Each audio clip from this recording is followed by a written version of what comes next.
Two families packed their cars for what should have been a perfect weekend camping trip in the Colorado Rockies and simply never came home, vanishing without a trace despite detailed plans and regular check-ins.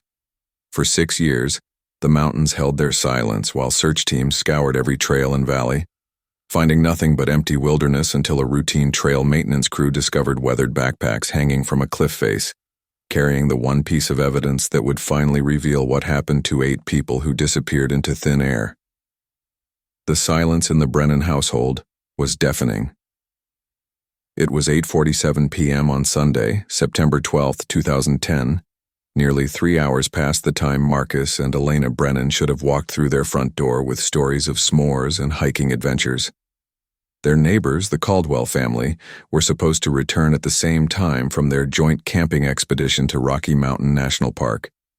But both driveways remained empty, the porch lights casting lonely pools of yellow light on vacant concrete. Inside her kitchen, Elena's sister Carmen paced between the window and the phone, her stomach twisted into knots that tightened with each passing minute. She had agreed to watch the family's golden retriever Bailey for the weekend, and the dog seemed to sense something was wrong, whining softly by the door, as if waiting for familiar voices that never came. The two families had been inseparable for years. Marcus Brennan, a methodical engineer, and his wife Elena, a pediatric nurse, had formed an unlikely but deep friendship with their neighbors, David and Sarah Caldwell. David worked as a high school history teacher while Sarah managed a local bookstore. What bonded them wasn't just proximity, but their shared love of the outdoors and their 4 daughters who had grown up together like sisters. The Brennan girls, 9-year-old Zoe and 7-year-old Iris, were best friends with the Caldwell daughters, 11-year-old Maya and 8-year-old Chloe. The families had been taking joint camping trips for 3 years, always to the same general area in Rocky Mountain National Park, always with the same meticulous planning that Marcus insisted upon. This particular trip had been planned for months. They had reserved 2 adjacent campsites at Moraine Park Campground, a family-friendly area known for its stunning views and well-maintained facilities. The plan was simple and safe. They would arrive Friday afternoon, set up camp, spend Saturday hiking the easy Bear Lake Trail with the girls, and return home Sunday by 6 p.m. Marcus had even created a detailed itinerary that he'd shared with Carmen, complete with GPS coordinates and emergency contact numbers. He was the kind of man who packed 3 different ways to start a fire and always carried a first aid kit, even on day hikes. The idea of him simply getting lost was almost laughable to those who knew him. Carmen had received their last communication Saturday morning at 10:15 a.m. It was a cheerful text from Elena with a photo of all 4 girls grinning at the camera, their faces flushed with excitement and mountain air. They were standing in front of Bear Lake, the iconic alpine lake that served as a gateway to some of the park's most beautiful trails. "Girls are having the time of their lives," the message read. "Weather perfect. See you tomorrow evening." The photo showed the families exactly where they were supposed to be, doing exactly what they had planned to do. Everything looked normal, happy, and safe. But Sunday evening came and went with no word. Carmen called Marcus's cell phone repeatedly, but each call went straight to voicemail. She tried Elena's phone with the same result. By 9 p.m., she was calling the Caldwells' emergency contact, Sarah's mother, who confirmed that she hadn't heard from them either. The knot in Carmen's stomach had transformed into full-blown panic. These were responsible parents with 4 children. They didn't just disappear. They didn't ignore their phones. They certainly didn't miss their planned return time by hours without explanation. At 9:30 p.m., Carmen made the call that would launch one of Colorado's most extensive missing persons investigations. Rocky Mountain National Park Dispatch received her report with the practiced calm of professionals who had handled thousands of similar calls, most of which ended with embarrassed families who had simply lost track of time or had car trouble. But as the dispatcher took down the details, something about this case felt different. 2 families, 8 people total, 4 of them children, all missing simultaneously with no communication since Saturday morning. Their vehicles, 2 SUVs, were still parked at the Moraine Park Campground. Their tents were still standing, their camping gear neatly organized, their coolers still stocked with food. It looked as if they had simply walked away from their campsite and vanished into the wilderness. The initial response was swift and massive. Park rangers arrived at the campsite within an hour, their flashlights cutting through the darkness as they examined the scene. Everything was eerily normal. The family's gear was high quality and well organized. There were no signs of a struggle, no evidence of panic or hasty departure. The campfire had been properly extinguished. Food was stored correctly in bear-proof containers. It was the campsite of experienced, responsible outdoor enthusiasts who had simply stepped away and never returned. The rangers immediately began expanding their search, calling in additional resources and preparing for what they feared might be a long and difficult operation. If you're finding this mystery as compelling as I am, please hit that like button and subscribe for more incredible true stories that will keep you on the edge of your seat. The search for the missing families began at first light on Monday morning, with an intensity that reflected both the urgency of the situation and the baffling nature of their disappearance.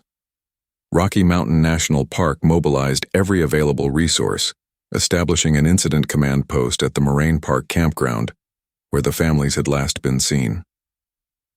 The operation was led by Chief Ranger Patricia Vance, a 20-year veteran who had overseen dozens of search and rescue missions, but had never encountered anything quite like this. 8 people, including 4 children, don't simply evaporate from a well-traveled area of a national park without leaving some trace of their passage. The search teams faced a daunting challenge. Rocky Mountain National Park encompasses over 415 square miles of some of the most rugged terrain in North America. The landscape ranges from gentle meadows to knife-edge ridges, from dense forest to barren alpine tundra above the tree line. Weather conditions can change from pleasant to life-threatening in minutes, and the park is home to mountain lions, black bears, and countless other hazards that could pose a threat to inexperienced hikers. But the Brennans and Caldwells weren't inexperienced. They had been camping and hiking in this area for years, always sticking to established trails, always following safety protocols. The first phase of the search focused on the Bear Lake area, where the families had been photographed on Saturday morning. Teams of rangers and trained volunteers spread out along every trail that branched from the lake, moving in careful grid patterns and calling out the names of the missing hikers. The Bear Lake trail system is extensive but well marked, with multiple routes leading to destinations like Emerald Lake, Dream Lake, and the more challenging climbs toward Hallett Peak and Flat Top Mountain. Search dogs were brought in, their sensitive noses trained to detect human scent even days after a person had passed through an area. But the dogs found nothing. No scent trails leading away from the established paths, no indication that the families had ever left the immediate vicinity of Bear Lake. As the search expanded, helicopters joined the effort, their rotors echoing off the granite walls of the surrounding peaks as they flew systematic patterns over the wilderness. From the air, searchers could cover vast areas quickly, looking for any sign of the missing families.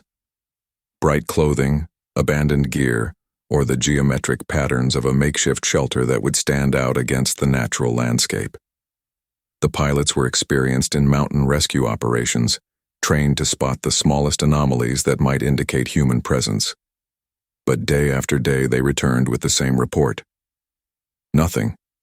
The wilderness appeared untouched, as if the families had never been there at all. The investigation took on a more systematic approach as the days passed without any discoveries.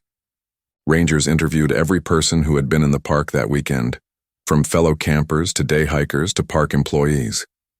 They were looking for anyone who might have seen the families after Saturday morning, any interaction or sighting that could provide a clue about their intended destination or state of mind. The interviews revealed a consistent picture. The Brennans and Caldwells had been seen by multiple witnesses on Saturday morning, appearing happy and well-prepared as they set out from their campsite toward Bear Lake. Several people remembered the 4 girls in particular, noting how excited and well-behaved they seemed. But no one reported seeing them after mid-morning on Saturday. The search teams also conducted a meticulous examination of the family's abandoned campsite and vehicles. Forensic specialists went through every piece of gear, every personal item, looking for clues about the family's plans or state of mind. They found detailed maps with several trails marked in pencil, suggesting the families had been considering multiple hiking options. Elena's journal contained enthusiastic entries about previous trips and plans for future adventures, with no indication of any problems or concerns. The family's cell phones, found in their tents, showed no unusual activity or concerning messages.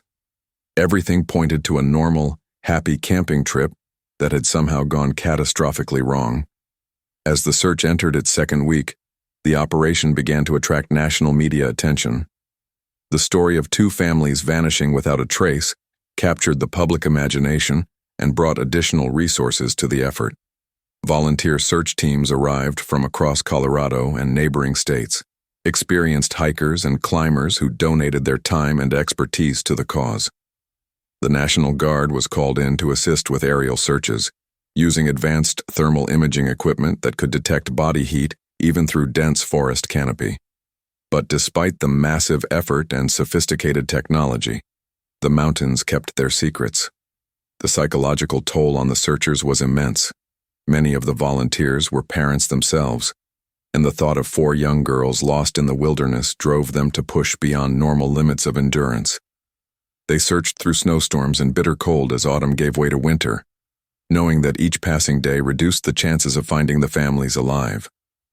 The parents and relatives of the missing families maintained a constant presence at the command post, their faces etched with a mixture of hope and despair that was heartbreaking to witness.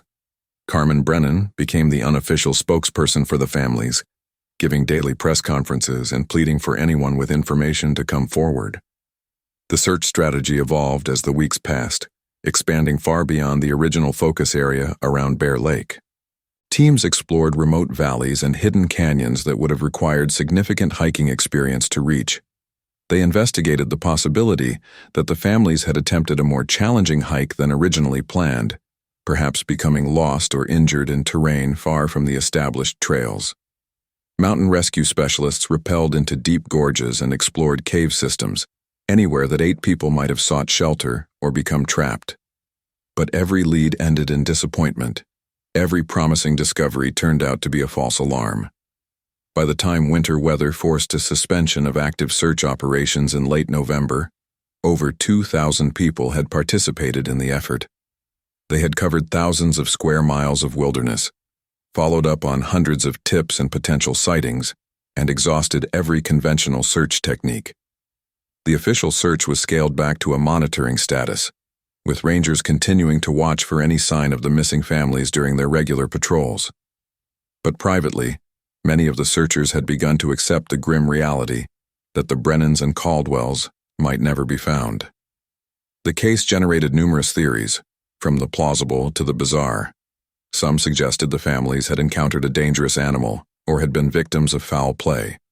Others proposed that they had somehow become lost in an unmapped cave system or had fallen into a hidden crevasse. The most painful theory, whispered but never officially considered, was that the families had deliberately disappeared, though this seemed impossible given their strong community ties and the presence of the 4 young children. As winter settled over the Rocky Mountains, the active search for the Brennan and Caldwell families was officially suspended, but the case never truly went cold. The family's disappearance had become part of the park's folklore, a mystery that haunted rangers and visitors alike. Carmen Brennan refused to give up hope, organizing private search efforts every spring when the snow melted and the high country became accessible again. She hired private investigators, consulted with psychics, and followed up on every reported sighting, no matter how unlikely. Her dedication was both inspiring and heartbreaking, a sister's love refusing to accept the unthinkable. The years passed with agonizing slowness for the families of the missing. Carmen kept Elena's house exactly as it had been, the girls' rooms untouched, their toys and clothes waiting for a return that seemed increasingly impossible. The Caldwell house was eventually sold, but Sarah's mother maintained a scholarship fund in the girls' names and organized annual memorial hikes that drew hundreds of participants. The community never forgot the 8 people who had simply vanished, and their story became a cautionary tale told around campfires throughout Colorado. In 2013, 3 years after the disappearance, a hiker found a child's pink jacket near a remote trail, 15 miles from where the families had last been seen. The discovery reignited hope and brought search teams back to the area, but extensive investigation revealed the jacket had no connection to the missing girls. It belonged to another child who had lost it during a family trip months earlier. The false lead was devastating for the families, a cruel reminder of how desperately they clung to any possibility of answers. The Park Service continued to receive occasional reports of sightings or discoveries that might be related to the case. A weathered piece of camping equipment found by a backcountry ranger, unusual markings on trees that might indicate human passage, or hikers who claimed to have heard voices calling for help in remote areas. Each report was investigated thoroughly, but none yielded any concrete evidence. The wilderness seemed to have swallowed the families completely, leaving no trace of their fate.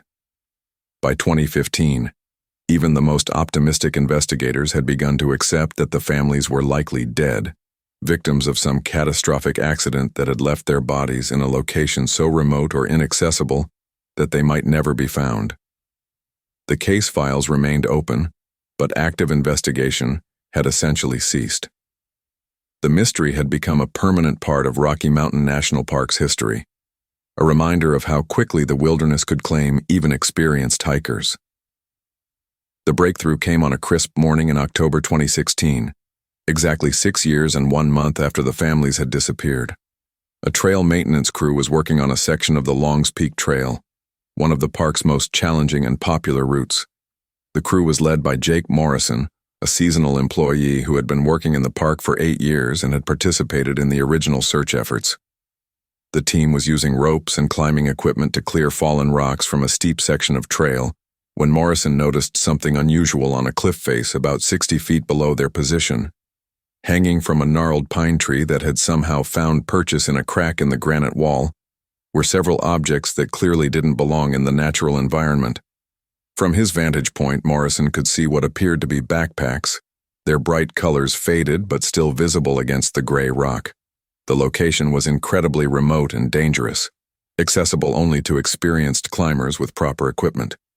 It was the kind of place that would never be searched during a typical rescue operation because it seemed impossible that anyone could reach it accidentally. Morrison immediately radioed his discovery to park headquarters, his voice tight with excitement and apprehension. Within hours, a technical rescue team was assembled to investigate the find. The team included some of the park's most skilled climbers, men and women who regularly performed rescues in the most challenging terrain the Rockies had to offer. They approached the site with a mixture of hope and dread, knowing that after 6 years of searching, this might finally be the break the case needed. The descent to the cliff face was treacherous, requiring multiple rope systems and careful coordination among the team members. As they got closer to the objects, it became clear that they were indeed backpacks, and not just any backpacks. These were high-quality hiking packs, the kind that serious outdoor enthusiasts used for multi-day trips. There were 4 of them hanging from the tree, their straps tangled in the branches as if they had been caught during a fall from somewhere high above.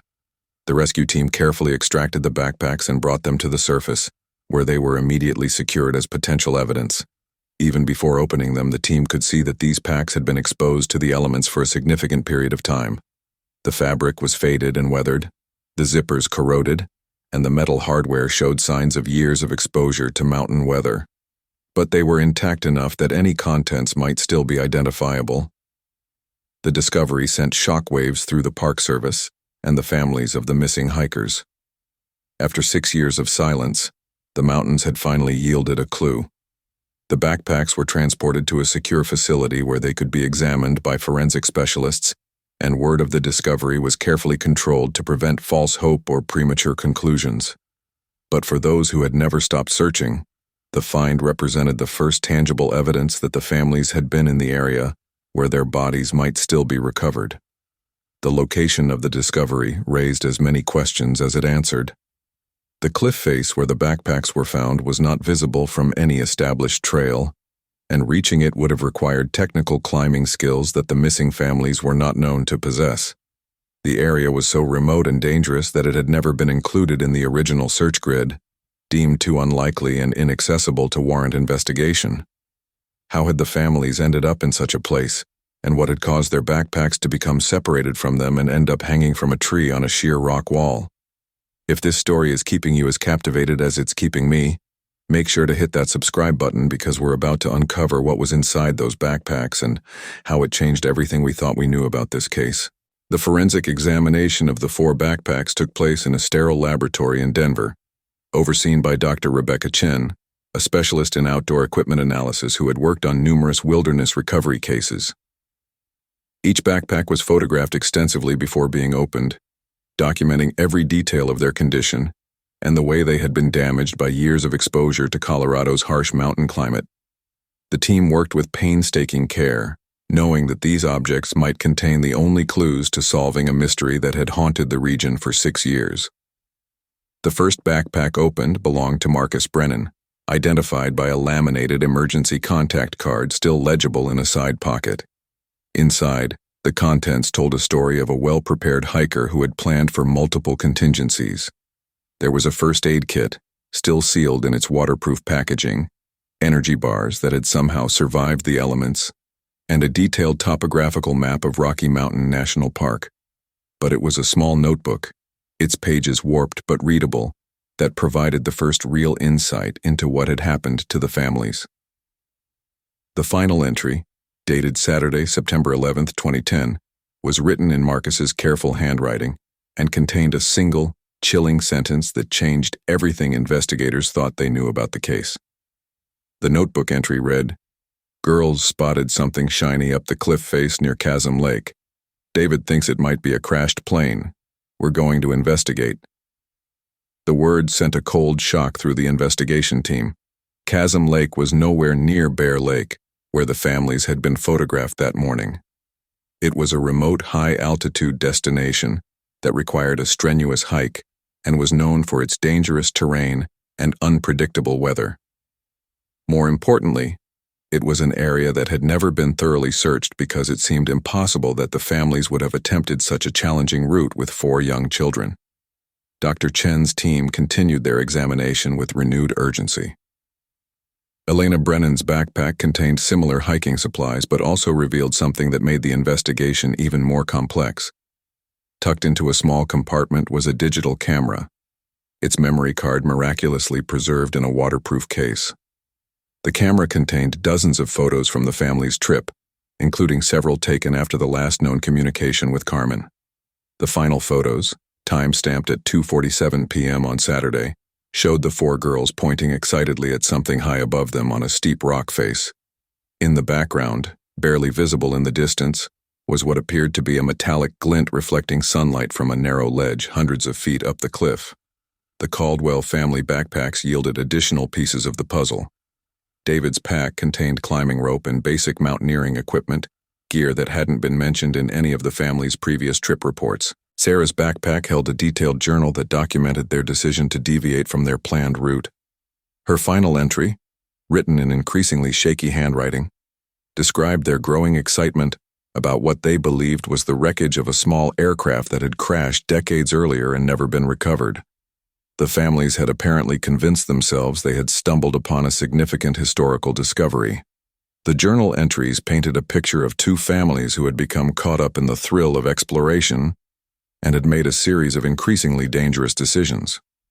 What had started as curiosity about a metallic reflection had evolved into a full-scale expedition to reach what they believed was a crash site. David Caldwell, who had some rock climbing experience from his college years, had convinced the group that they could safely reach the ledge using basic climbing techniques. The families had apparently spent Saturday afternoon and evening preparing for an attempt to scale the cliff face, despite having 4 young children with them and limited climbing equipment. The forensic team's analysis of the backpacks revealed crucial information about the timeline of events. The wear patterns on the straps and the distribution of weathering suggested that the packs had fallen from a significant height and had been hanging from the tree for approximately 6 years. More disturbing was the evidence of how they had become separated from their owners.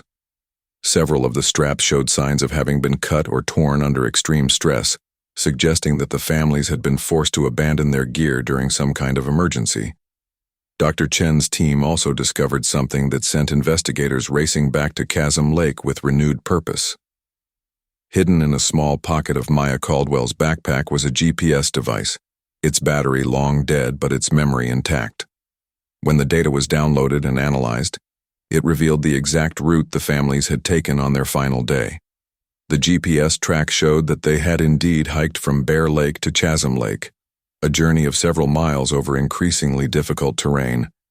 But more importantly, it showed their final position, a set of coordinates that placed them at the base of a nearly vertical cliff face known locally as the Diamond Wall. The GPS data transformed the investigation from a general search into a targeted recovery operation. The coordinates led to an area that was even more remote and dangerous than where the backpacks had been found, a place where the families would have needed technical climbing skills and specialized equipment to survive. The fact that they had attempted to reach this location with 4 young children suggested either desperation or a catastrophic misjudgment of the risks involved. A new search team was assembled, this time composed entirely of expert climbers and high-altitude rescue specialists. They approached the Diamond Wall with sophisticated equipment and years of experience in the most challenging mountain environments. The area was a maze of vertical rock faces, narrow ledges, and hidden crevices that could easily conceal evidence of a climbing accident. The team worked methodically, using ropes and technical climbing techniques to access areas that would have been impossible to search during the original investigation. The breakthrough came on the 3rd day of the new search effort. A climber working a particularly treacherous section of the wall discovered a narrow ledge about 400 feet above the valley floor. The ledge was barely visible from below and could only be accessed by experienced climbers using advanced techniques. But there, sheltered by an overhang of rock, were the unmistakable signs of human presence. Scattered across the ledge were pieces of camping equipment, torn clothing, and the weathered remains of what had once been a makeshift shelter. The discovery site told a heartbreaking story of survival and tragedy. The families had apparently reached the ledge but had become trapped there, unable to climb higher or descend safely. Evidence suggested they had survived for several days, using their limited supplies to create shelter and signal for help. But the ledge was so remote and well hidden that their signals had never been seen by searchers. The families had died not from a sudden accident, but from exposure and dehydration after becoming stranded in one of the most inaccessible locations in the entire park. The recovery operation took several more days, as the technical challenges of reaching the site safely required careful planning and specialized equipment. When the remains were finally brought down from the mountain, they provided closure for families who had waited 6 agonizing years for answers. The investigation revealed that the families had been victims of their own adventurous spirit and a series of poor decisions that had led them into terrain far beyond their capabilities. The case became a sobering reminder of how quickly outdoor adventures can turn deadly, even for experienced hikers who think they know the risks. The families had been drawn to their fate by curiosity about what they believed was a historical discovery, but their lack of proper equipment and climbing experience had turned their adventure into a tragedy that claimed 8 lives in one of Colorado's most unforgiving environments. The final chapter of the Brennan and Caldwell family's story brought both closure and profound sadness to a community that had never stopped hoping for their safe return. The recovery of their remains from the Diamond Wall ledge confirmed what many had feared, but few had been willing to accept. The 8 family members had perished together in one of the most remote and inaccessible locations in Rocky Mountain National Park, victims of their own curiosity and the mountain's unforgiving nature. The investigation's conclusion revealed the tragic sequence of events that had led to the families' deaths. Driven by excitement over what they believed was the discovery of a historic plane crash, the 2 families had abandoned their safe, planned itinerary and ventured into terrain that required technical climbing skills they simply didn't possess. David Caldwell's limited rock climbing experience had given the group false confidence in their ability to reach the mysterious metallic object that had caught the children's attention. What should have been a simple day hike had transformed into a deadly mountaineering expedition. The forensic evidence painted a heartbreaking picture of the family's final days. Trapped on the narrow ledge with limited food and water, they had attempted to signal for help using mirrors and bright clothing. But their location was so remote and well concealed that rescue helicopters had flown directly overhead, without spotting them during the massive search operation. The families had survived for an estimated 4 to 6 days before succumbing to exposure and dehydration, their makeshift shelter providing insufficient protection against the harsh mountain weather. Carmen Brennan, who had never stopped searching for her sister's family, found a measure of peace in finally knowing their fate. At a memorial service attended by hundreds of community members, she spoke about the importance of the discovery in allowing the families to finally rest in peace. The recovery had also provided valuable lessons for future search and rescue operations, highlighting the need to expand search areas beyond conventional hiking routes when experienced outdoor enthusiasts go missing. The case led to significant changes in park safety protocols and search procedures. Rocky Mountain National Park implemented new requirements for backcountry permits and enhanced education programs about the dangers of deviating from planned routes. The family's story became part of wilderness safety training, a sobering reminder that even experienced hikers can make fatal mistakes when excitement overrides caution. The mysterious metallic object that had lured the families to their deaths was eventually identified during the recovery operation. It was not a crashed aircraft, but rather a piece of abandoned mining equipment from the early 1900s, left behind when prospectors had attempted to extract minerals from the remote cliff face. The irony was not lost on investigators that the families had died pursuing what turned out to be nothing more than a rusty piece of historical debris. Today, a memorial plaque near Bear Lake honors the memory of Marcus and Elena Brennan, David and Sarah Caldwell, and their 4 daughters Zoe, Iris, Maya, and Chloe. The inscription serves as both a tribute to their adventurous spirits and a warning to future hikers about the importance of staying within their limits and sticking to planned routes.